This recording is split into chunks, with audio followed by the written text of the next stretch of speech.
비율로 따지면 몇 대 몇 정도로 하셨어요? 저는 개인적으로 네. 20대 80? 학점은 뭐 예를 들면 1차 시험보다는 2차 시험 대비에 좀 가까운 것 같아요. 그런 카페를 진작에 알았더라면은 해셀모 같은 그런 네, 카페를 진작에 그쵸. 알았더라면은 그 다음 질문 드려볼게요. 이게 세무사 하면 가장 어려운 과목이 뭐죠? 세법?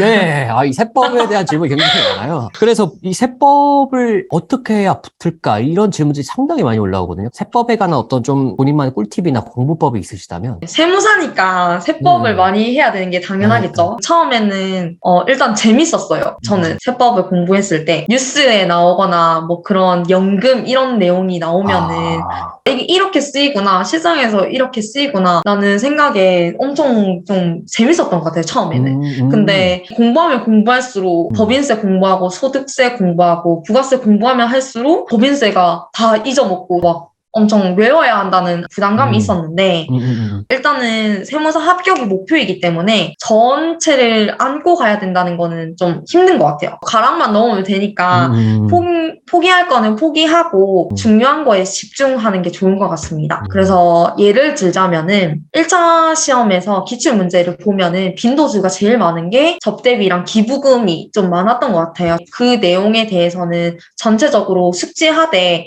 제가 모르는 내용이거나 아니면은 뭐 접대비에서 또 구분 내용이 많거든요. 그 문제를 포기한다고 생각했습니다. 제가 준비한 것만 나오면은 준비한 것만 풀되 그 이상으로 나올 경우에는 시험에서 풀지 않겠다라는 약속을 하고 공부를 했던 것 같습니다. 뭐 이건 살리고 이건 버려라 뭐 이런 것도 있나요? 기출문제에 빈출된 그런 부분들은 살려야겠죠? 근데 기출문제에 빈출되지 않은 뭐 예를 들면 최저한세라던가 불공정 자본, 그리고 합병 분할, 그리고 연결 문제들은 1차 시험보다는 2차 시험 대비에 좀 가까운 것 같아요. 그래서 이런 부분들은 전부 다 저는 말 문제만 대비하고 계산 문제는 풀지 않겠다는 생각을 들었습니다. 그리고 또 많이들 질문하시는 게 세무사 1차 과목에 선택법이 또 있잖아요. 그 어떤 과목을 제일 추천하시고 그 이유는 뭔지도 궁금합니다. 저는 행정소송법을 제가 공부를 했는데 양이 제일 적다고 들었기 때문에 엄청 메리트가 있었던 것 같습니다.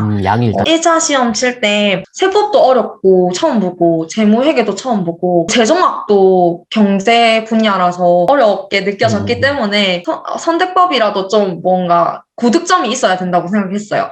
그래서 양이 제일 적고 그리고 기출문제로 대비할 수 있는 행정소송법을 선택했는데 요즘에 행정소송법이 엄청 어려워졌다고들 하더라고요. 근데 제 개인적으로는 아무리 어렵게 돼도 1차는 객관식 시험이기 때문에 빈출된 문제만 엄청 잘 맞춰도 된다고 생각을 합니다. 근데 단점은 1차 시험만 치고 2차 시험에는 아예 도움이 안 된다는 단점이 있습니다. 상법이나 민법 같은 거는 법인세법이나 소득세법을 이해하는데 좀 도움이 될 수는 있는데 행정소송법은 그냥 1차 대비용으로만 활용을 하기 정말 때문에 1차 합격용. 그 다음 질문 또 바로 드려볼게요. 그 세무사님이 그 좀 추천하시는 공부법 같은 게 혹시 있으시면은 저도 처음에는 이걸 어떻게 공부해야 되는지 모르겠는 거예요. 제가 데이터 사인 고시 공부는 1년에 한 번뿐인 수능이죠. 그래서 수능이랑 또 비교를 많이 해봤는데 맞아요. 수능이랑 또 많이 다른 부분이 있더라고요. 제가 합격한 이후로 생각을 해봤을 때 세무사 시험은 무조건 많이 자주 꾸준하게 공부하면은 붙는 시험인 것 같습니다. 저는 개인적으로 이런 세무사 공부법에 대해서 공유할 수 있는 그런 카페를 진작에 알았더라면은 해셀모 같은 그런 카페를 진작에 알았더라면은 더 효율적으로 공부할 수 있었던 것 같은데 그런 시간이 좀 아깝지 않게 저도 멘토 생활을 잘 하면서 여러분께 도움이 됐으면 좋겠습니다. 공부 방법보다는 세무사 시험에서 중요한 거는 멘탈 관리랑 인내가 제일 중요한 것 같아요. 그래서 세법 양이 엄청 많거든요. 그 양에 놀라지 말고 좌절하지 말고 그냥 오늘 할 일을 꾸준히 하다 보면은 자연스럽게 받아들여지고 좀 내재되는 것 같습니다. 세무사 시험은 꾸준하게 하시면은 합격할 수 있는 시험이라고 생각합니다. 다음 질문 바로 드려볼게요. 종합반이랑 단과반이 있잖아요. 어떤 걸 더 추천하세요? 어떤 기준에 따라 선택을 해야 되는지 또 질문을 많이들 하세요. 네. 저는 개인적으로는, 자신에 맞는 강사님을 찾는 게 좋다고 생각해요. 그래서 첫 번째로 좀 자신이 개인적으로 여유가 되고 그만큼 투자할 수 있는 여윳돈이 있을 경우에는 각각 자신의 그 과목에 따라서 자신에 맞는 강사님을 찾아서 듣는 것을 추천합니다. 근데 저같이 뭐 대학생이거나 좀 금액적으로 부담되는 분들이 있을 거잖아요.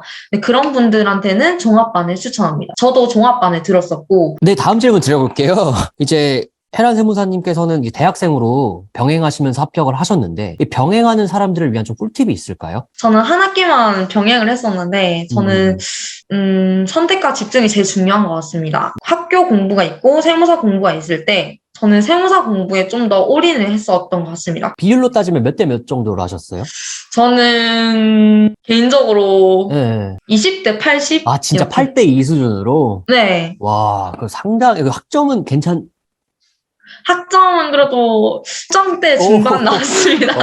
내가 지금 머리 된다. 그러면은, 네. 세무사 8 해버려도 3 나오면. 과목을 네. 세무사 시험에 맞는 과목으로 좀 과목으로. 경영학과다 보니까 좀 맞아요. 그게 병행이 가능했던 것 같습니다. 재무회계도 있고 세법도 있었고 세무회계도 있었고 뭐 경제 관련된 그러니까 관련된 수업을, 과목들을. 네, 관련된 과목을 듣다 보니까 좀 병행이 가능했고. 네, 여기까지 21년도 최연소 세무사 합격자이신 이해란 세무사님과 말씀 나눠보았습니다. 너무너무 구체적으로 답변을 해주신 것 같아서 카페 내 세무사 준비생분들한테 진짜 큰 도움이 됐을 것 같아요. 진짜 너무 감사드리고 이 외에도 또 다양한 정보가 저희 회세무 카페 내에 있으니까요. 고정 댓글 참고하시면 더 많은 정보. 지금까지 세무사 회계사 준비한 네이버 카페 세모였습니다. 감사합니다. 와! 네, 여기까지 21년도 최연소 세무사 합격자이신 우리 이해산